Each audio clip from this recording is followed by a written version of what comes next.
Hello everyone, welcome to the HardReset channel, and today I'm going to show you how to change the display of the game in System Shock 2.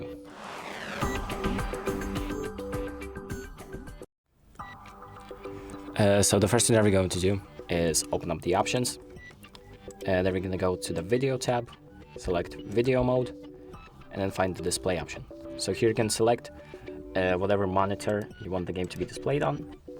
So just select the monitor that you want the game to be on, and once you've selected that, you can just press apply, and your options will be saved, and you can just exit out your settings.